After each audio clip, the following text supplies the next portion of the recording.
నమస్తే welcome to special interview. ముందుగా prime 9 ప్రేక్షకులందరికీ శ్రీరామనవమి శుభాకాంక్షలు. సో ఈ రోజు మనతో పాటు ఒక గెస్ట్ ఉన్నారు.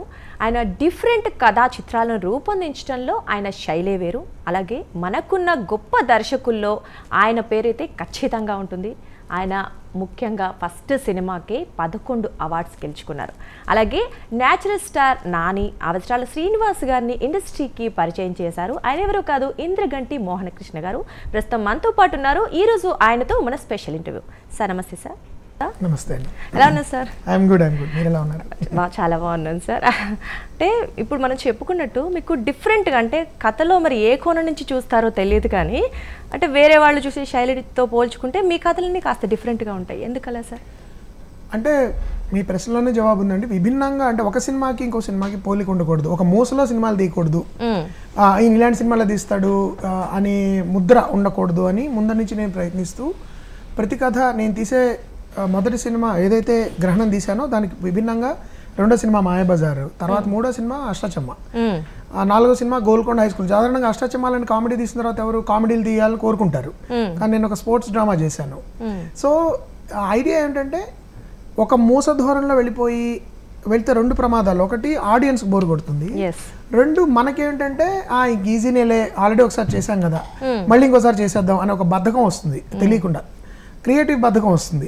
అది లేకుండా నేను అలర్ట్గా ఉండాలి, నాకు ప్రతి సినిమా కొత్త ఛాలెంజ్ అవ్వాలి, అలాగే ప్రేక్షకులు కూడా కొత్త కొత్త రకాలైన కథలు ఇవ్వగలగాలి. ఆ ఉద్దేశంతో నేను ముందు నుంచి కూడా ఆ విషయంలో జాగ్రత్త పడుతూ, ఒకసారి తీసిన సినిమా లాంటిది మళ్ళీ తీయకూడదు, ఒకసారి తీసిన కథ మళ్ళీ రిపీట్ అవ్వకూడదు, ఒకసారి తీసిన శైలి మళ్ళీ రిపీట్ అవ్వకూడదు, ఒకసారి తీసిన జానర్ మళ్ళీ రిపీట్ అవ్వకూడదు. ఇలా ప్రతిసారి వీలైనంత వరకు, నాకు తెలిసి ఇప్పుడు ఇది 12వ సినిమా, 12 సినిమాల్లోనూ ఏది నేను ఒకసారి తీసిన వెంటనే మళ్ళీ అది తీలా. కావాలని, ఎందుకంటే నాకు ఒక ఎక్సైట్మెంట్ ఉంటుంది. ప్రతి కొత్త సినిమా ఛాలెంజ్, ఒక భయంతో మొదలెడతాం, జాగ్రత్తతో మొదలెడతాం. అలాంటి పొరపాట్లు చేయమని కాదు, కానీ కొంచెం జాగ్రత్తగా చేస్తాం. రెండు, ఆడియన్స్కి దేల్ బి వెరైటీ. అంటే ప్రతిసారి మోహనకృష్ణ సినిమా వస్తుందంటే ఇదేదో వేరేగా ఉండొచ్చు అనే ఒక చిన్న క్యూరియాసిటీ ఉండాలి అనే ఉద్దేశంతో అలా చేయడం జరిగింది. Okay sir. అలాగే ఇంద్రగంటి మోహనకృష్ణ గారు అనగానే అష్టాచమ్మ పేరు బాగా గుర్తుకొస్తుంది సినిమా. సో అంటే మీరు ముందు గ్రహణము అలాగే ఇవి తీస్తున్నారు కదా, మాయాబజార్ లాంటి, సో అవి తీసినప్పటికీ స్టిల్ అష్టాచమ్మనే ఎందుకు ఇంద్రగంటి? ఎందుకంటే గ్రహణం అనేది ఒక నేషనల్ అవార్డ్ విన్నింగ్ ఫిల్మ్. మన వాళ్ళ పరిభాషలో చెప్పాలంటే ఒక ఆర్ట్ ఫిల్మ్, అంటే ఒక కమర్షియల్ ఎలిమెంట్స్ లేని వైడ్ స్ప్రెడ్ మాస్ ఆడియన్స్కి అప్పీల్ అయ్యే టైప్ సినిమా కాదు అది. గ్రహణం చిన్న సినిమా, 6 లక్షల రూపాయలు ఇలాంటి న్యూస్ గ్యాదరింగ్ కెమెరాతో తీసాను అది నేను. అది కూడా బ్లాక్ అండ్ వైట్. సో ఇలాంటివన్నీ ఉండడం వల్ల అది స్మాల్ రిలీజు, దానికి చాలా గుర్తింపు వచ్చింది విపరీతంగా. అయితే ఏంటంటే తర్వాత నేను లేదు, కేవలం ఆ సినిమాలకి పరిమితం అవ్వకుండా కొంచెం వైడ్ స్ప్రెడ్, కొంచెం ఎక్కువ మంది చూడగలిగే సినిమాలు తీయాలని మాయాబజార్ అటెంప్ట్ చేయడం జరిగింది. సోషల్ ఫ్యాంటసీ, అది నాకు అనుకున్నంత సంతృప్తికరమైన రిజల్ట్ ఇవ్వలేదు. అంటే నేను అనుకున్నట్టు ఆ సినిమా తీయలేకపోయాను 100%. దానిలో కొన్ని బిట్స్ నాకు ఇష్టం, కానీ ఓవరాల్గా I was not happy with that film. So ఆ టైంలో నాకు రామ్మోహన్ అనే నా స్నేహితుడు వచ్చి లెట్స్ డూ అ ఫిల్మ్ అంటే, నేను అష్టాచమ్మ ఎప్పటి నుంచో, నాకు డిగ్రీ చదివినప్పటి నుంచి నా దగ్గర ఉన్న కథ అది. అదొక ఆంగ్ల నాటకం ఆధారంగా రాసిన కథ అది. తీస్తే బాగుంటుంది అనుకుని ఆ టైంలో దానికి అంత పాపులారిటీ రావడానికి బహుశా ఇంకో కారణం కూడా, ఆ కథ మహేష్ బాబు గారి పేరు చుట్టూ తిరుగుతుంది. ఆ టైంలో మహేష్ బాబు గారు పెళ్ళయింది, ఒక అమ్మాయి మహేష్ బాబు ఫ్యాన్ అవడం వలన ఆ అమ్మాయి, నాకు మహేష్ బాబు పెళ్ళైపోయింది కాబట్టి నేను మహేష్ అనేవాడిని పెళ్లి చేసుకుంటాను అనే ఒక హుక్ ఏదైతే ఉందో అది విపరీతంగా జనాల్లోకి రీచ్ అయింది. That is one popularity. ఇంకోటి బేసికలీ కామెడీస్ అండి. మంచి హాస్యరస చిత్రాలు తెలుగు వాళ్ళకి ఎప్పుడు నాకు తెలిసి ఇష్టం జానరా. మనకి మీరు చూస్తూ ఇప్పుడు యాక్చువల్లీ ఎందుకో కొంచెం తగ్గింది కంపారిటివ్గా, కానీ ఒకప్పుడు మనకు సంవత్సరానికి 3-4 హాస్యరస చిత్రాలు వచ్చాయి. జంజాల గారు ఉండేవారు, రేలంగి నరసింహారావు గారు ఉండేవారు, ఈవీవి గారు ఉండేవారు, ఎస్వి కృష్ణారెడ్డి గారు, తర్వాత అందరూ ఏదో 1-2 కామెడీ సినిమాలు వచ్చాయి. అందుకని మనకి జనరల్గా ఇప్పుడు కూడా మీరు టీవీలో వచ్చినప్పుడు కూడా, లేకపోతే ఎక్కువగా రీవిజిట్ చేసే సినిమాలు కామెడీస్. జనాలు కూడా ఎప్పుడైనా స్ట్రెస్ ఉన్నప్పుడు గొప్పగా కామెడీ పెట్టుకుంటారు. ఇప్పటికీ అష్టాచమ్మ గురించి నాకు అదే చెప్తుంటాను. అలాగే చాలా సినిమాలు నేను చూస్తా, ఈ శ్రీవారి ప్రేమలేఖ, లేదా ఒకటి అడకు, లేదా అప్పుల అప్పారావు, ఇవన్నీ వి కీప్ వాచింగ్. ఎక్కువగా చూసేవి comedies. So that is another reason. Ashtachamma చాలా మందికి, నాకు దాని ముందు 2 సినిమాలు ఉన్నాయని చాలా మంది తెలియదు. అష్టాచమ్మ నా ఫస్ట్ సినిమా అనుకుంటుంటాను.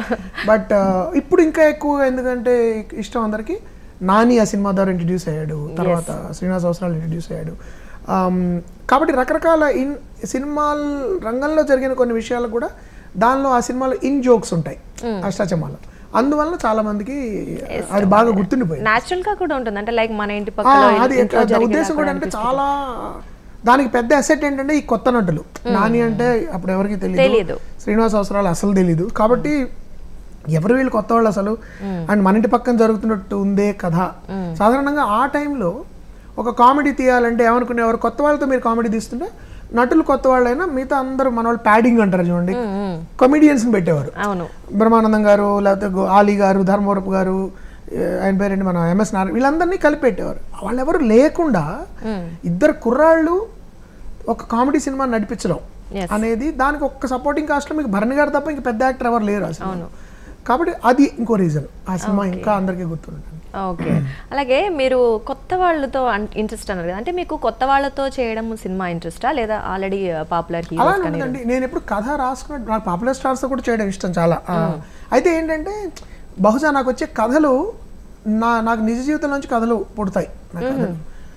కాబట్టి పక్కింటి వాళ్ళు, పక్కింటి ఎదురింటి వాళ్ళు, లేకపోతే మనకు తెలిసిన వాళ్ళు, మన చుట్టాల్లో ఎవరో తెలిసిన వాళ్ళు, లేకపోతే నాకు బాగా నా ఫ్రెండ్స్, వాళ్ళలోంచి నిజ జీవితంలోంచి వచ్చే పాత్రలు, నిజ జీవితంలోంచి వచ్చే హీరోయిజము, నిజ జీవితంలోంచి వచ్చే ప్రేమ, వాట్ ఎవర్ అపార్థాలు, వాటిలోంచి నాకు కథలు ఎక్కువ పడతాయి. కాబట్టి ఒక పెద్ద స్టారు, ఆ స్టార్కు ఉన్న ఇమేజీ, ఆ స్టార్కు ఉండే ఫ్యాన్ ఫాలోయింగ్, ఆ స్టార్కు ఉన్న మార్కెట్, ఆ మార్కెట్ వాళ్ళని వచ్చే ప్రెషర్స్, వీటన్నిటికీ సూట్ అయ్యే కథలు నేను అవన్నీ దృష్టిలో పెట్టి ఎప్పుడు రాయలేదు. సో నేను కథ రాసినప్పుడు ముందర కథ రాసి దీనికి ఎవరు సూట్ అవుతారు అనుకోవడం, కథ రాసిన తర్వాత హీరో అంతే. కథ స్క్రీన్ ప్లే మొత్తం రాసిన తర్వాత నేను ఎవరైతే బాగుంటారో అని అనుకోవడం జరుగుతుంది. చాలా తక్కువ సార్లు నేను హీరో డిసైడ్ అయిన తర్వాత కథ రాయడం, స్క్రీన్ ప్లే రాయడం జరిగింది. కథ అయితే ముందరే రాసేస్తాం డెఫినెట్లీ. కాబట్టి బహుశా అందువల్ల. కానీ నేను మన స్టార్స్లో కూడా చాలా ఇంటర్వ్యూస్లో కూడా చెప్పాను, చాలా మంచి యాక్టర్స్ ఉన్నారు. అయితే వాళ్ళ చెప్పాను కదా, వాళ్ళ స్థాయికి వాళ్ళ ఇమేజ్కి తగిన కథ వచ్చినప్పుడు వాళ్ళ దగ్గరికి వెళ్ళాలి మనం డెఫినెట్లీ. సో అంటే మీరు ఎవరినైనా ఒక హీరోతో సినిమా తీయాలి అనుకుని వాళ్ళకి సంబంధించినట్టుగా కథ రాసడం ఏమన్నా జరిగిందా ఎప్పటికీ? లేదండి, ఇప్పటివరకు అట్లా ఏం జరగలేదు. అయితే నేను అందరి యాక్టర్ని నేను రకరకాల స్టేజెస్లో నేను కథలు చెప్పడం జరిగింది స్టార్స్ అందరికి కూడా. పెద్ద స్టార్స్ కొంతమంది, అందరికీ కాదు. అప్పుడేంటంటే సమయంలో కుదరకపోవడమో, అయితే వాళ్ళకి వేరే సినిమా ఉండడమో, లేకపోతే ఆబ్వియస్లీ ఇంతకంటే బెటర్ స్టోరీ వాళ్ళకి ఏదైనా తగిలి ఉండొచ్చు, exciting story. Actors are in different stages of their career, they are in different moods. అంటే వాళ్ళకి ఒకలాంటి కథ చేయాలి అని అనుకున్నప్పుడు మనం వేరే కథ వాళ్ళ దగ్గరికి వెళ్ళాం అనుకోండి, ఆ కథ నచ్చినా కూడా ప్రస్తుతం అనుకోవట్లేదండి, ప్రస్తుతం చేద్దాం అనుకుంటాను, అలా వెళ్ళిపోయిన కొన్ని సినిమాలు కూడా ఉంటాయి. సో అలా నాకు ఈ యాక్టర్ అనుకునేది కుదరలేదే అనుకున్న లాంటి కథ ఇప్పటివరకు నేనైతే నాకు జరగలేదు అలాగా. భవిష్యత్తులో జరగకూడదని కోరుకుంటున్నాను. ఎవరు అనుకుంటామో వాళ్ళు దొరికితే బాగుంటుంది డెఫినెట్లీ. అంటే మనం అనుకున్నట్టు పక్కాగా సినిమా తీయగలుగుతాం కాబట్టి definitely. And one more thing వచ్చేసి, అంటే ఇప్పుడు నాని గారు కావచ్చు, అవసరాల శ్రీనివాస్, అలాగే నివేదా థామస్, ఈషా, ఇలా కొంతమందితోనే మీరు ఎక్కువగా చేస్తూ ఉంటారు మూవీస్. అంటే మీ కాంపౌండ్ లో వాళ్ళు అనుకోవచ్చా? మేము అలా లేదండి, నాకు వాళ్ళతో comfort level. For example Aditi Rao Hydari, నాకు అసలు తెలియదు అమ్మాయి, ముఖ పరిచయం కూడా లేదు. నా సమూహానికి నేను ఎవరి ద్వారా ఫోన్ నెంబర్ సంపాదించి ఫోన్లో తనకి ఒక 5 నిమిషాలు చెప్తానండి ఐడియా, సమ్మోహనం ఐడియా, మీకు నచ్చితే మనం మళ్ళీ కలుద్దాము, కలిసి నేను కథ చెప్తా, లేదంటే మన ఫోన్ కాల్లోనే ఎండ్ డిస్కషన్ అని అమ్మాయి నంబర్ నాకు ఎవరో సంపాదించి పెట్టారు. నేను ఫోన్ చేశాను, 5 minutes ఐడియా చెప్తే, సార్ నాకు యాక్చువల్లీ 1 గంట టైం ఉంది, మీరు ఫోన్లో చెప్పేయగలరా అని అడిగింది. మీకు ప్రాబ్లం లేకపోతే నేను జనరల్గా ఫోన్లో చెప్పను, మీకు ఓకే అంటే నో నాకు వింటానంది. గంట కథ అమ్మాయికి ఫోన్లోనే చెప్పాను. అప్పటివరకు నేను ముఖాముఖి కలవలేదు జీవితంలో ఎప్పుడు. అతిథి కాటర్ వెలియడై సినిమా అంటే చెలియా అని మణిరత్నం గారి సినిమా చూసి అమ్మాయి బాగుంటుందని అనుకోవడం జరిగింది. అలా కథ విని ఫోన్లోనే తను, sir I want to do this film, ఇటు వచ్చి నాకు అక్టోబర్ నవంబర్ వరకు నాకు డేట్స్ లేవు, బికాస్ పద్మావత్ అప్పుడు సంజయ్ బన్సాలి గారు పద్మావత్ చేస్తుంది అమ్మాయి, మీరు వెయిట్ చేయగలరా, వెయిట్ చేస్తే ఐఎమ్ డూయింగ్ యూ ఫిల్మ్ అని చెప్పింది. ఓకే నేను వెయిట్, అప్పుడు మా ప్రొడ్యూసర్ గారిని అడిగి పర్వాలేదంటే వెయిట్ చేస్తామని చెప్పి అప్పుడు నేను బాంబే వెళ్ళి తను కలిశాను. అయితే ఒకసారి జనరల్లీ నాకేంటంటే ఒక కంఫర్ట్ లెవెల్ ఏర్పడిన తర్వాత, వెదర్ ఇట్ ఈస్ నివేద కానీ, లేకపోతే ఈషా కానీ, లేకపోతే అదితి మ్యాకల్ అని అమితుమిలో కూడా చేసింది తను, అనదర్ తెలుగు గల అమ్మాయి, Swathi for example. I like repeating them because ఒకటి నా పని తగ్గుతుంది, బికాస్ నేను ఎట్లా వర్క్ చేస్తాను వాళ్ళకి తెలుసు, డైరెక్టింగ్ అనేది చాలా తక్కువ చేయొచ్చు. Even with men, Bharani garu దాదాపు ప్రతి సినిమాలో ఉంటారు నాకు, శ్రీనివాస్ అవసరాలు ఉంటాడు, నానితో నేను 3 సినిమాలు చేశాను, సుధీర్తో 3 సినిమాలు చేశాను. సో ఇట్స్ లైక్ ఇప్పుడు కూడా ఈ సినిమాలో కొత్త యాక్టర్స్ పరిచయం అయ్యారు సారంగపాణి జాతకంలో. వాళ్ళందరితో I'm sure I want repeat. Vadlamani Srinivas గారు ఉన్నారు, ఆయనతో ఆల్రెడీ 3rd ఫిల్మ్ ఇది. సో నరేష్ గారితో 3 సినిమాలు. సో ఒక టీం ఏర్పడినప్పుడు, ఒక వైబ్ ఏర్పడినప్పుడు, ఒక కనెక్ట్ ఏర్పడుతుంది నటులతో. వాళ్ళకి మన పట్ల ఒక ఇష్టం ఏర్పడుతుంది. వాళ్ళతో వర్క్ చేయడానికి మనకి కంఫర్టబుల్, కొన్ని విషయాలు వాళ్ళకి ఈజీగా అర్థమవుతుంది. సో అందుకని నాకు వీలైనంత వరకు రిపీట్ చేయడం ఇష్టం. అట్లా అని చెప్పి మనకి అవైలబుల్గా ఉన్నారు కదా అని చెప్పి ప్రతి కథని వాళ్ళు పిలవడం కూడా కరెక్ట్ కాదు. అంటే సూట్ అయితే మాత్రం ఖచ్చితంగా వాళ్ళతో చేయడం. ఓకే అండి. ఏ సినిమా తీసినప్పుడు బాగా ఎంజాయ్ చేశారు మీ టీం అంతా? జనరలీ నా సినిమాల్లో నాకు అందరూ చెప్పేది they all enjoy working on the team. At least నా బాధ్యత ఏంటంటే ఒక దర్శకుడుగానండి, షూటింగ్ జరుగుతున్నప్పుడు యాక్టర్స్ ఎంజాయ్ చేయాలి ఆ ప్రాసెస్. కొట్టుకుంటూ తిట్టుకుంటూ, లేకపోతే ఒకళ్ళొకటి ఈగో క్లాషెస్ వచ్చి అలుగులు అలకలు అలుక్కుంటూ ఒకరితో ఒకళ్ళు అలా ఉండకూడదు అనేది నేను మాక్సిమం ప్రయత్నిస్తాను. సో నా వాతావరణం చాలా సంతోషకరంగా ఉండాలి, ఆనందంగా ఉండాలి, స్నేహపూర్వకంగా ఉండాలి. వాళ్ళ రిజల్ట్ పక్కన పెట్టేసి process should be enjoyable. So I make sure that all my films are enjoyable to the actors, even the smallest actor. చిన్న పాత్ర, ఒక డైలాగ్ చెప్పిన నటుడు కూడా రావాలి, కంఫర్టబుల్గా ఫీల్ అవ్వాలి. And they should have feeling that, ఎందుకంటే ఇది మెటీరియల్ గెయిన్ ఉన్న ఆర్ట్ కాదు ఇది. ఇప్పుడు ఒక 1 కిలో మంచి సినిమా నేను ప్యాక్ చేసి ఇంటికి తీసుకెళ్ళాను కదా, అదొక అనుభూతి. అది ఆ పని చేసినప్పుడు కూడా అనుభూతి ఉండాలి. ఆ అనుభూతిని మనం ఎంతవరకు ఇవ్వగలిగితే అంతవరకు ఇవ్వాలి. సో నా సినిమాలు ముఖ్యంగా ఎప్పుడైనా అంటే కామెడీ ఎక్కువ ఎంజాయ్ చేస్తాం షూట్ చేయడం. అమీ తుమి కానీ, అష్టాచమ్మ కానీ, ఇప్పుడు సారంగపాణి జాతకం కానీ. ఎందుకంటే ఎమోషనల్ సినిమాలు చేసేటప్పుడు కొంచెం అలసట ఉంటుంది, యాక్టర్లకి అలసట ఉంటుంది, మానసికంగా, ఫిజికల్గా. At the same time technicians కూడా స్ట్రెస్ ఉంటుంది. బికాస్ ఒక ఏడుపు సీన్ వచ్చింది అనుకోండి, ఒక ఎవరైనా చచ్చిపోయే సీన్ వచ్చింది అనుకోండి, ఆనందంగా చేసే సీన్ కాదు.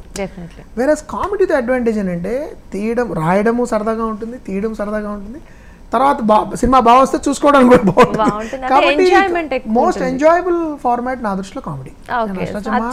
ఎక్కువగా నేను బాగా ఎంజాయ్ చేసిన సినిమాలు తీయడానికి అష్టాచమ్మ, అమీ తుమి అండ్ సారంగపాణి జాతకం. అంటే ఇన్ టర్మ్స్ ఆఫ్ ప్రతిరోజు పొద్దున్న లేవగానే ఎప్పుడు వెళ్తాం మనం సెట్కి అని అనిపిస్తుంది అనమాట. బికాస్ ఎంటర్ అవడమే నవ్వుతూ అందరూ, every day is a comedy scene. Family trip picnic, you going on a long trip with your best friends. Okay అండి. అలాగే మనం గమనించినట్లయితే నివేద థామస్ కావచ్చు, ఈషా కావచ్చు, మనం చెప్పుకున్నట్టు వాళ్ళకి మిగతా కొంతమంది హీరోయిన్స్ తో పోలిస్తే స్టార్ ఇమేజ్ రాలేదనే చెప్పుకోవచ్చు. ఎందుకంటారు? వాళ్ళ పర్సనల్ చాయిసెస్ అయి ఉంటాయండి. For example Nivetha is very choosy. తనకు నచ్చితేనే చేస్తున్నప్పుడు, అంటే probably Nivetha is also very educated. అంటే తను ఆర్కిటెక్చర్ అది చదివింది. తను సినిమాని కేవలము వ్యాపకంగానో లేకపోతే వ్యాపారంగానో తను, I don't think she wants to do. That's my take. తనకి passionate, she is very passionate about it. తనకి నచ్చిన పాత్ర వస్తేనే తనకి చేస్తుంది, లేకపోతే చేయదు. Sometimes she takes 2-3 years break also. I think same is with Esha. నాకు తెలిసి ఏంటంటే తనకి ఎక్కడ ఇంట్రెస్టింగ్ రోల్ వస్తే she'll go there. For example web సిరీస్లో తనకి ఏదైనా ఎక్సైటింగ్ ఉంటే షీల్ డూ వెబ్ సిరీస్, నాకు తెలిసినంత వరకు. ఆర్ సినిమా మంచి సినిమా వస్తే షీల్ డూ ఇట్. అంతేగాని దే ఆర్ నాట్ ఎలాగైనా నేను టాప్ పొజిషన్కి వెళ్ళిపోవాలి, నేను ఒక గ్లామర్ స్టార్ అయిపోవాలి అనే కోరిక వాళ్ళలో లేదు అని. అంటే మిగతా నాతో పనిచేసిన దాదాపు I'm lucky that all the actresses, especially నేను పనిచేసిన వాళ్ళందరూ అట్లాంటి కొంచెం అలాంటి ఆలోచన. అదితి కూడా అంతే నాకు తెలిసి. సో అది కూడా అంతే. నివేత థామస్ కాదు, mean Surabhi is also like that. నాకు when I met her for Gentleman. So వాళ్ళు చాలా ఎడ్యుకేటెడ్. ఇప్పుడు Krithi Shetty with whom I work, వాళ్ళందరూ చాలా చాలా తెలివైన అమ్మాయిలు. And they are very independent and very choosy. అప్పుడప్పుడు దానివల్ల మీరు జనరల్గా కమర్షియల్ సక్సెస్ కింద ఏదైతే భావిస్తామో అది వాళ్ళకి రాకపోవచ్చు. గ్లామర్ స్టార్స్ అయిపోవచ్చు, నంబర్ 1 హీరోయిన్స్ ఒక 5-6 ఏళ్ళు ఏలేసి బాక్స్ ఆఫీస్ ని, అట్లా ఉండకపోవచ్చు. But that's there personal choice and I respect all of them for that. వాళ్ళ వే ఎలా ఉండాలంటే వాళ్ళు చూస్ చేసుకుంటున్నారు అంతే.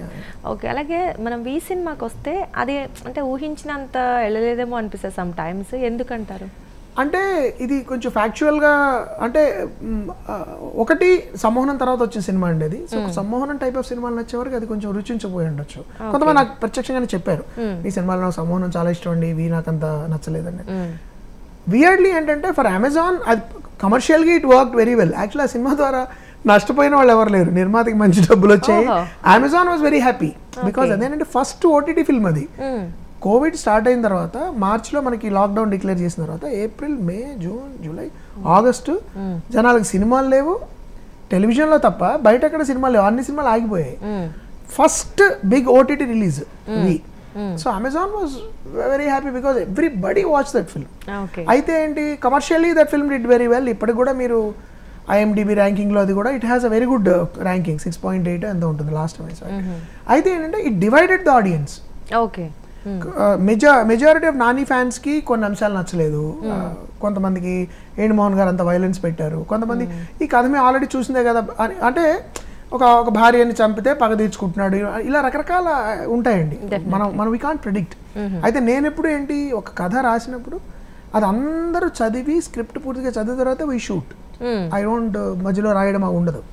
So we all believed in it that it's an interesting story to tell. Some times ఏమవుతుందంటే ట్రాన్స్లేషన్లో కానీ లేకపోతే ఆడియన్స్ ముందుకు వెళ్ళినప్పుడు మనం కన్సీవ్ చేసినప్పటికీ ఆడియన్స్ దగ్గరికి వచ్చేటప్పటికి జరిగే టైం ల్యాబ్స్లో ఆడియన్స్కి కొంత ఇలాంటి కథలు ఫెమిలియరైజ్ అయిపోవచ్చు. ఆల్రెడీ మనం గజనీలో చూసాం కదా, భార్యను చంపాడు, అలా కొన్ని లెక్కలు వచ్చేస్తాయి. వచ్చినప్పుడు వాళ్ళకి నచ్చకపోవచ్చు, అంటే సంతృప్తికరంగా ఉండకపోవచ్చు. ఒక్కొక్కప్పుడు ఏమవుతుంది, పాత చింతకాయ పచ్చడి కథలు కొన్ని ఉంటాయి, వాటిని కూడా ఒక పెద్ద స్టార్ ఇమేజ్ వచ్చి చేసినప్పుడు ఇది క్షమించేసేస్తారు స్టార్ చూడండి. అలాంటి కథలు చాలా ఉంటాయి. ఇది కూడా పాత కథే కదా, ఆ సినిమాని ఎట్లా అప్రిషియేట్ చేశారు, ఈ సినిమా గురించి ఎందుకంత గొడవ చేశారంటే ఆ సినిమాలో ఏదో వేరే అట్రాక్షన్స్ ఉంటాయి ఆడియన్స్ కి, అది కూడా పాత కథే ఉండొచ్చు. సో ఇది నిర్దిష్టంగా దీనివల్ల నడిచింది నడవలేదని కూడా మనం చెప్పలేము. నేను ఎప్పుడు నమ్మేది ఏంటంటే వి అనేది నేను చాలా నమ్మి నాకు నచ్చి చాలా చాలా రియల్ లైఫ్ ఇన్సిడెంట్స్ ఆధారంగా తీసిన సినిమా అది కాబట్టి. So it divided and as a director you observe, you learn, you read people's opinions, you listen to what people say, ఏమంటున్నారు, ఎందుకు నచ్చలేదని వీలైనంత తరచి చూసి వాటి నుంచి మనం నేర్చుకోగలము. ఏమైనా పొరపాటు చేసామా, ఇక్కడ ఏమైనా మిస్కాలిక్యులేట్ చేసామా, లేకపోతే పబ్లిసైజ్ సరిగ్గా చేసామా, కరెక్ట్ ఈ సినిమా ఎటువంటి సినిమానో అది ప్రేక్షకులకి మనం చెప్పగలిగామా, ఇలాంటివన్నీ లెసన్స్ ఏమైనా ఉంటే you learn and move on. Maximum వీలైనంత వరకు మళ్ళీ అలాంటి పొరపాట్లు చేయకుండా జాగ్రత్త పడ్డారు. ఈ తర్వాత ఏమి చేయకూడదు అనుకున్నారు? అలానే లేదు, అంటే ఒక పర్టిక్యులర్ ఇదని ఉండదండి. Probably now I feel we exactly ఎలాంటి సినిమానో మేము కొంచెం బెటర్గా కమ్యూనికేట్ చేస్తుంటే బాగుండేది అని అనిపిస్తుంటుంది. అంటే it is not a psychopath గురించి సినిమా కాదు అది, it is actually it is not even a revenge film. Okay, దానిలో రివెంజ్ అనేది ఒక ఎలిమెంట్ మాత్రమే, కానీ నాని అనేవాడు కేవలం పగ తీర్చుకోవడానికి హత్యలు చేయడు ఆ సినిమాలో, దానికి పెద్ద లార్జర్ కారణం ఉంటుంది. ఒకవేళ ఏ కారణం అయితే మనం పెడుతున్నామో ఆ కారణం ఆల్రెడీ ఆడియన్స్ ఫెమిలియర్గా ఉందా లేదా చూసుకోవాలి ఒక్కొక్క. ఓకే, నేను అబౌట్ చైల్డ్ ట్రాఫికింగ్ గురించి చేశాను, అలాంటి ఎలిమెంట్ ఏదో గజనీలో ఉందని ఎవరో తర్వాత చెప్పారు. కానీ గజనీలో ఒక చిన్న ఎలిమెంటే, కానీ గబుక్కున ఆడియన్స్ ఎలా రియాక్ట్ అవుతారంటే అది ఉంది కదండి అంటారు. అలాంటివి okay, next time you right a story, okay ఇలాంటివి ఏమైనా ఫెమిలియర్ ఎలిమెంట్స్ ఆల్రెడీ వచ్చాయా, ఒకవేళ వేరేగా ప్రజెంట్ చేయగలమా దాన్ని, this is what I'm thinking. I may be wrong completely, but చాలా మంది నేను I went for a haircut, somebody was saying మీ సినిమాలో వి బెస్ట్ అండి అన్నాడు. So we don't know what, నేను నిజంగానే అట్లా మరి అలా జరిగింది కదండి, కొంతమంది అది బాగాలేదన్నారు, అంటే నచ్చలేదన్నారు, లేదంటే ఏమో సార్ నాకు మాత్రం నాకు నచ్చింది, సమానం బాగుంటుంది కానీ కొంచెం స్లో సార్ అని అతను నచ్చలేదు. సో నచ్చలేదంటే నచ్చింది కానీ ఎక్సైటెడ్ అబౌట్ వి బికాస్ దానిలో యాక్షన్ ఉంది ఏదో వాట్ ఎవర్. అతను నాని చూపించిన విధానం చాలా నచ్చింది, సుధీర్ చూపించిన విధానం చాలా నచ్చింది. సో సమ్ పీపుల్ జోహోకో రుచి పురేకో బుద్ధి అంటారు, we cannot predict what audience want. So అందుకని మనం సెకండ్ గేసింగ్ చేస్తూ సినిమా తీయలేం, నమ్మింది చేయాలి, learn from it and next make sure that you don't make the అదే పొరపాటు చేయకూడదు, కొత్త పొరపాట్లు ఎలాగే చేస్తాం, at least the same mistake we should try not to make it. Definitely అండి. సో అంటే ఇప్పుడు పాన్ ఇండియా మూవీస్ అని అంటున్నారు కదా, so pan India movie Indraganti Mohan Krishna గారి నుంచి మేము ఎక్స్పెక్ట్ అసలు పాన్ ఇండియా సినిమా ఉందని నేను అనుకోనండి, ఎందుకంటే నాకు మణిరత్నం గారు చాలా బాగా చెప్పారు దీని గురించి, చాలా ఏళ్ల క్రితం చెప్పారు. ఎప్పుడైతే మీరు ఒక సినిమాని, భారతదేశం చాలా పెద్ద దేశం, రకరకాల భాషలు, రకరకాల జీవన విధానాలు, రకరకాల ఏమంటారు దృక్పథాలు ఉన్న దేశం ఇది.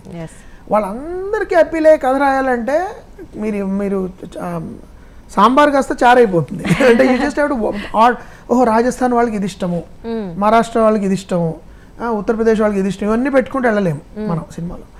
మీరు ఎప్పుడైతే మణిరత్నం గారు ఒకసారి నాకు I hope I'm not wrong in coating him, ఎప్పుడైతే ఆయన రోజా బాంబే అవి తీసినప్పుడు ఆయన తన కథని తన రాష్ట్రంలో తమిళనాడులో జరుగుతాయి, తమిళంలో తీశారు ఆయన, అవి డబ్ అయినప్పుడు అందరికి అప్పీల్ అయ్యాయి. ఎప్పుడైతే మీరు నేషన్ అందరికి భారతదేశం మొత్తానికి కథ తీయాలనుకున్నప్పటికీ ఆయన చిరాకులు వచ్చేసాయి, దిల్సే తీసినప్పుడు కానీ లేకపోతే వేరే సినిమాలు తీసినప్పుడు కానీ. So I feel that more local more universal.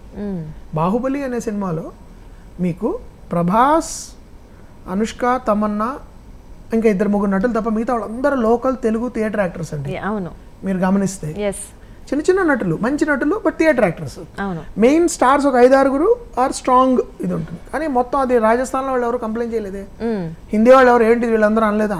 That is it became a pan Indian film. Okay, so you don't plan a pan Indian film, you make a film well and then take it to those markets and see మీకు నచ్చిందా అంటే నచ్చితే pan India అయిపోతుంది అది.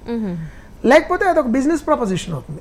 ఓ pan India cinema తీయాలంటే ఇప్పుడు ఏం చేయాలి, అక్కడ వాళ్ళ కోసం డాన్స్ పెడదాం, వీళ్ళ కోసం ఫైట్ పెడదాం, దాని ఆటోమేటికల్లీ ఆర్టిస్టిక్ ఇంటెగ్రిటీ అయితే తగ్గుతుంది, డైల్యూట్ అయిపోతుంది. That's what I feel.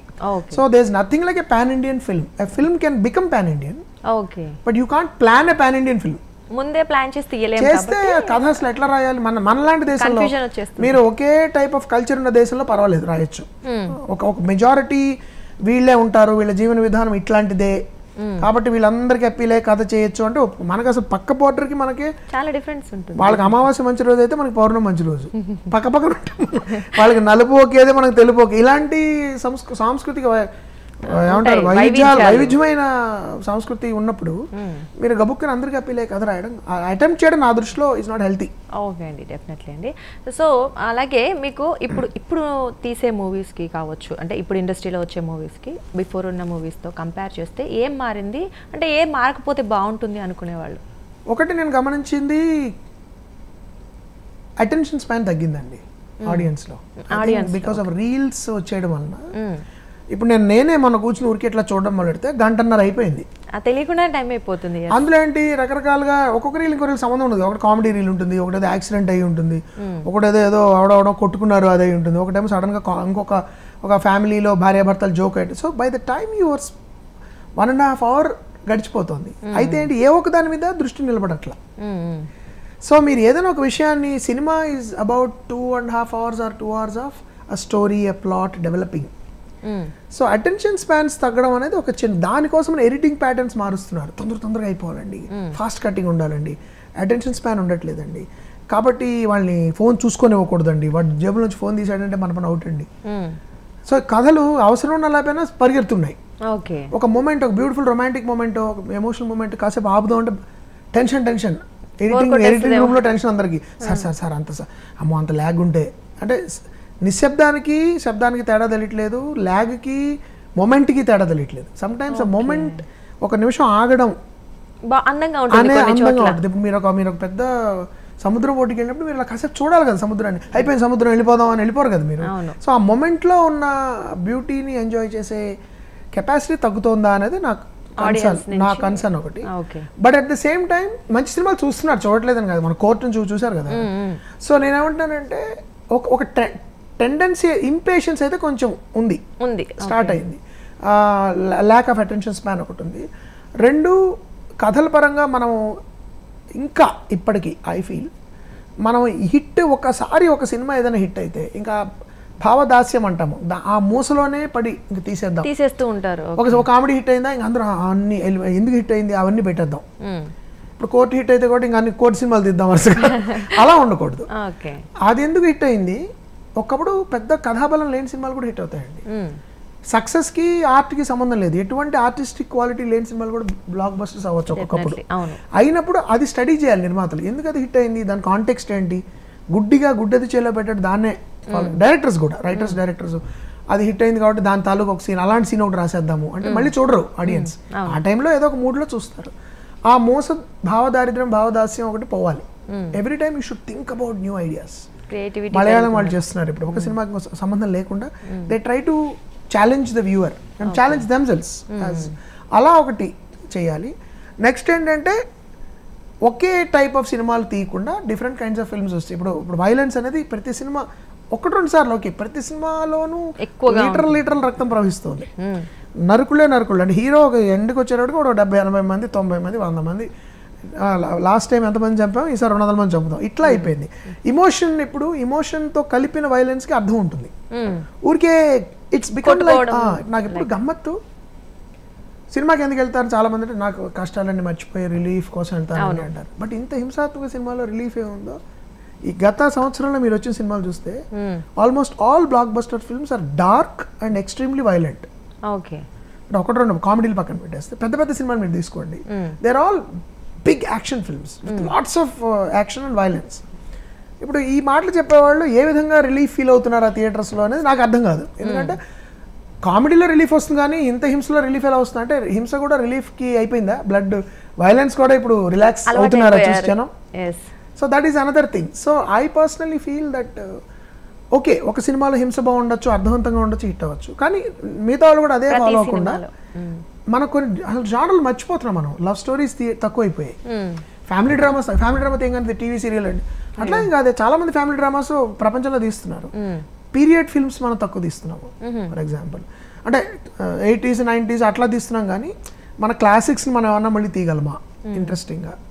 తర్వాత కామెడీస్ కూడా కంపారిటివ్గా తగ్గాయి తెలుగులో. అలా రకరకాల కథల్ని మనం అటెంప్ట్ చేయగలిగితే ఆడియన్స్ కూడా అట్రాక్టివ్గా ఉంటుంది సినిమాలకు రావడానికి. అది ఐ ఫీల్ అటెన్షన్ స్పాన్స్ ఒకటి, ఆ మూస సినిమాలు తీయడం మానడము, ఒక సినిమా హిట్ అవగానే అదే జానర్లో కాకుండా ఇలా మారగలిగితే it be great. Definitely technology పెరిగింది కాబట్టి క్రియేటివిటీ కూడా. Technology is always a tool అండి. ఇప్పుడు మీకు నేను ఒక పార్కర్ పెన్ ఇచ్చాను అనుకోండి, మీరు అత్యద్భుతమైన కథ రాయగలరని గ్యారంటీ లేదు కదా నాకు మీరు ఇచ్చినా కూడా. నాకు మీరు ఒక యాపిల్ అద్భుతమైన మోస్ట్ లేటెస్ట్ ల్యాప్టాప్ కొనిచ్చి నేను అద్భుతంగా పులిట్జర్ ప్రైజ్ విన్నింగ్ నవల్ రాసేలేనుగా. ఒక్కదాంతో సెట్ నాకు కావాల్సింది పెన్ను పేపరు లేకపోతే పెన్సిల్ పేపర్ ఉంటే రాయగలగాలి నేను. కాబట్టి క్రియేటివిటీకి టెక్నాలజీకి సంబంధం లేదు. ఇంకోటి టెక్నాలజీ ఎప్పుడు మారుతూ ఉంటుంది. ఇప్పుడు ఉన్న టెక్నాలజీ మీకు 5 ఏళ్ల తర్వాత ఉండదు, ఇప్పుడు మరీ మారిపోతుంది కదా. But creativity doesn't change. మీరు ఒక కవిత రాసే విధానం కానీ, ఒక కథ రాసే విధానం కానీ, ఒక సినిమా తీసే విధానంలో ప్రధానంగా ప్రేక్షకులను ఆకర్షించేది మీ పాయింట్ ఆఫ్ వ్యూ, మీ సృజనాత్మకత. టెక్నాలజీ కాదు. మీరు ఐమాక్స్లో కూడా అద్దం సినిమా తీయచ్చు, 3Dలో కూడా చెత్త సినిమా తీయచ్చు. మీ ఐడియా ఎంత కొత్తగా ఉంది అనేది, ఒకప్పుడు ఐడియా గొప్పగా ఉన్నప్పుడు ఆడియన్స్ ఇవన్నీ పట్టించుకోరు, ఇంట్రెస్ట్గా చూస్తూ ఉంటారు. కోర్టు సినిమా చాలా తక్కువ బడ్జెట్లో లిమిటెడ్ మీన్స్తో అందరూ తెలుగు నటులతో తీశారండి ఆ సినిమా. ఎవరైనా అబ్జెక్ట్ చేశారా దానికి? ఎవరైనా అడిగారా ఏంటండి ఈ సినిమా ఎలా ఉంది, అంత కోర్టు రూమ్లోనే జరిగిపోయింది? ఎవరు అడగలేదే. The story was engaging, the performances were great, the writing was very good, obviously the film grand. So మనం ఎంత అది అక్కడ క్రియేటివ్ సక్సెస్, అది టెక్నాలజికల్ సక్సెస్ కాదు. అది మీరు ఇంకో సినిమా మీకు ఐమాక్స్ 3Dలో మీకు డాల్బీ అట్మాస్లో రికార్డ్ చేసి ఐమాక్స్ 3Dలో ఫ్యాంటాస్టిక్గా తీసి 3D గ్లాసులు పెట్టి అంతా చేసి కూడా కూడా మా సినిమా తీశారనుకోండి, it won't run, nobody will come. Of course మంచి సినిమా డెఫినెట్లీ ఆడియన్స్ అయితే ఎంకరేజ్ చేస్తారు. మనం తీయడం కూడా చూపించడం కూడా ఇంపార్టెంట్. అలాగే టెక్నీషియన్, మన టెక్నాలజీ అంటే గుర్తొచ్చింది, సినిమాటోగ్రఫర్ పీజీ విందాతో మీకు మంచి రిలేషన్షిప్ ఉంది కదా, అంటే లైక్ పర్సనల్ గానా అది సినిమా పరంగానా? లేదండి, మేము ముందు నుంచి ఫ్రెండ్స్. నాకు 2003 నుంచే నాకు విందా ఫ్రెండ్.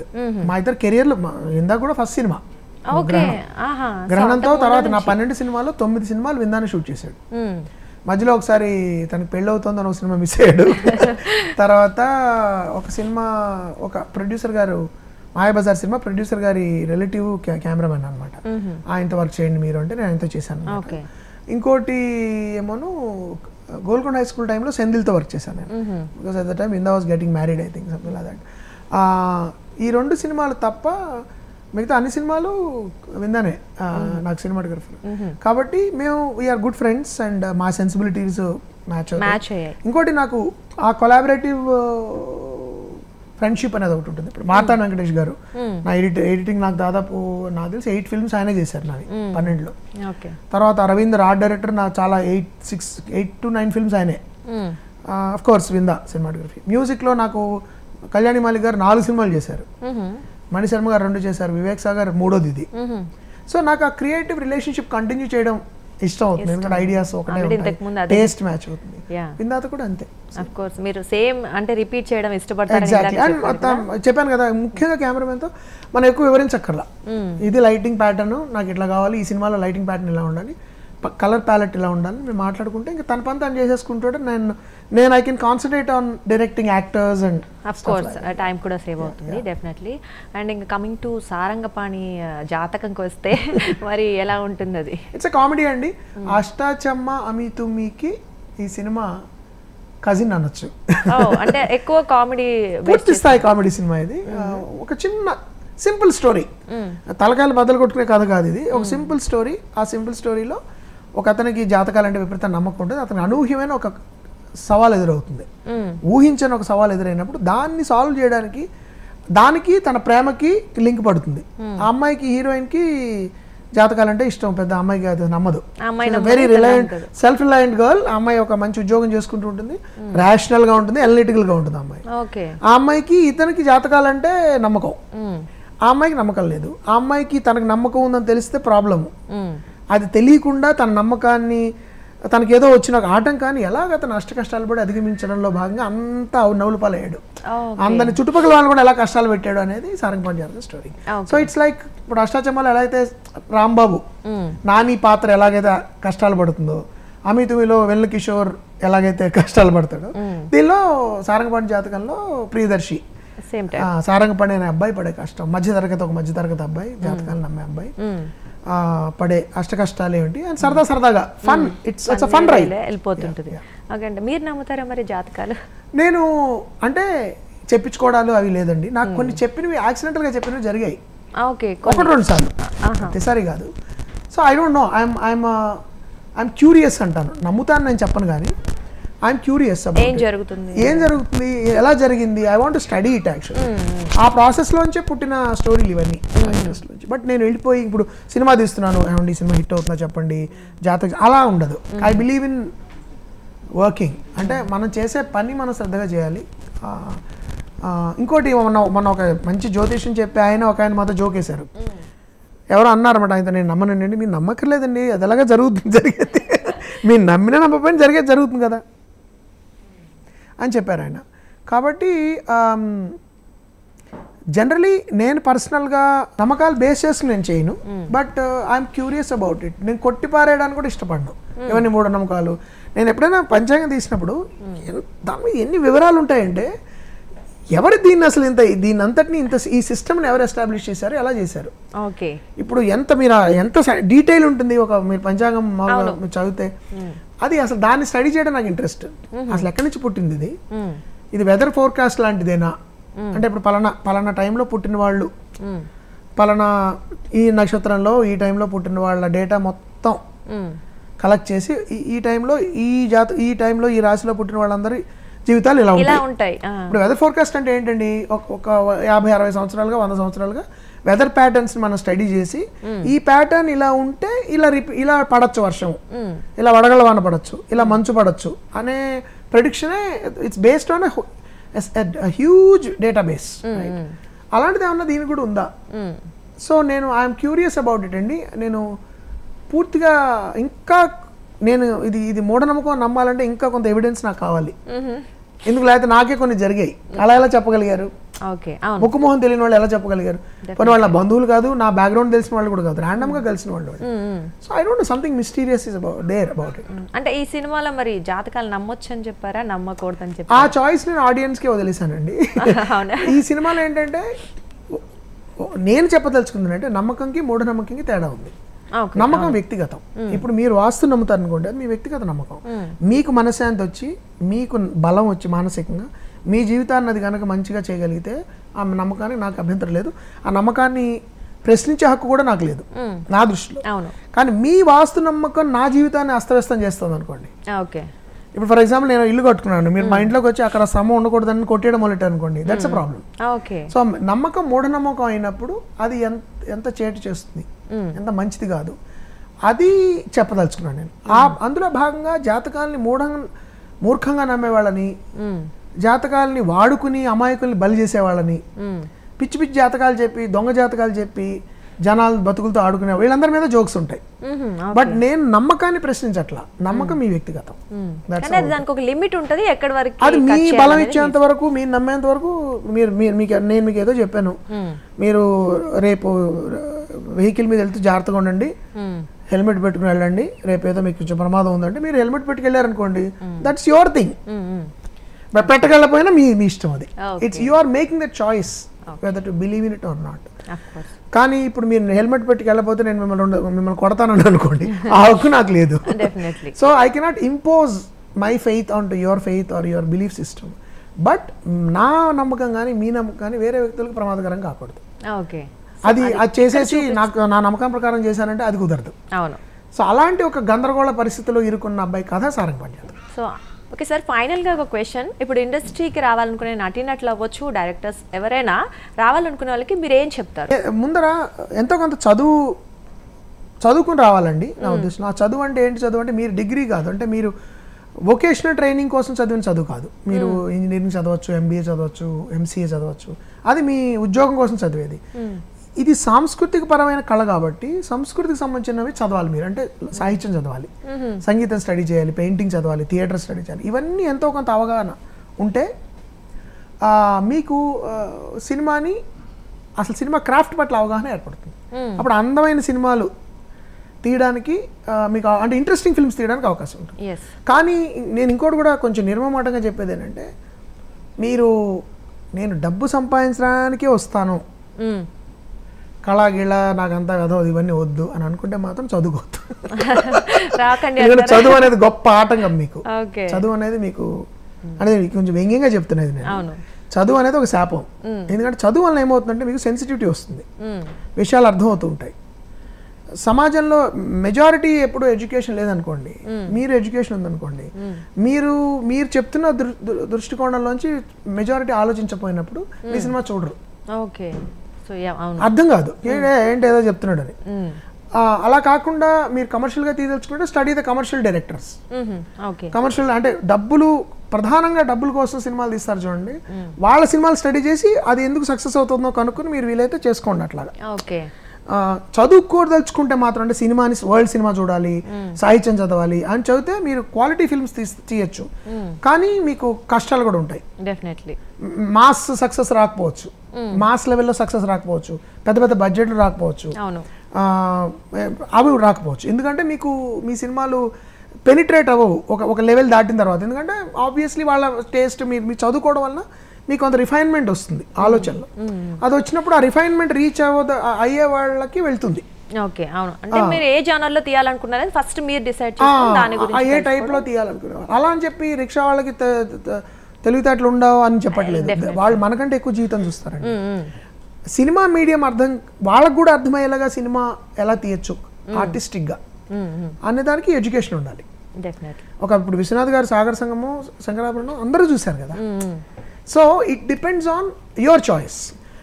నా పర్సనల్ అడ్వైస్ ఏంటంటే, స్టడీ బాగా చదువుకోండి, మంచిగా సినిమాని స్టడీ చేయండి, సాహిత్యాన్ని చదవండి, సంగీతాన్ని చదవండి, పెయింటింగ్ చదవండి, తర్వాత నాటకాలు చదవండి. వీటన్నిటిని రంగరించినప్పుడు మీ యొక్క ఆర్టిస్టిక్ టెంపరమెంటు, విజన్ షార్ప్ అవుతుంది. చాలా అందమైన సినిమాలు 10 కాలాల పాటు నిలబడే సినిమాలు తీసే ఛాన్స్ ఉంటుంది. Definitely that is my suggestion. Okay అండి, very nice interaction with you అండి. డెఫినెట్లీ చాలా మంచి విషయాలు చెప్పాలంటే కొత్త వాళ్ళకు కూడా ఒక మంచి ఇన్స్పిరేషన్గా ఎలా ఉండాలనేది ఒకటి అయితే చెప్పారు. అండ్ వన్ మోర్ థింగ్, మీ సారంగపాణి జాతకం అనే సినిమా జాతకం బాగుండి చాలా బాగా సక్సెస్ అవ్వాలని అయితే మనస్ఫూర్తిగా కోరుకుంటున్నామండి. Thank you so much. చూసారు కదా, ఇది మన డిఫరెంట్ కథా చిత్రాలు ఎంచుకునే ఇంద్రగంటి మోహన కృష్ణ గారితో ఇంటర్వ్యూ అనమాట. ఆయన చాలా విషయాలు పంచుకున్నారు. సో అంటే ఇండస్ట్రీలో వచ్చే మార్పులు కావచ్చు, లేదా ఇంకా ఏమైనా కోరుకుంటున్నారా మార్పులు, లేదా కొత్త తరానికి ఇంకా ఏమైనా కొన్ని సలహాలు, అవన్నీ పంచుకున్నారు కదా. సో ఇవాల్టిది ఈరోజు స్పెషల్ ఇంటర్వ్యూ అయితే ఇది. మరో ఎపిసోడ్తో మళ్ళీ కలుద్దాం. నమస్కారం.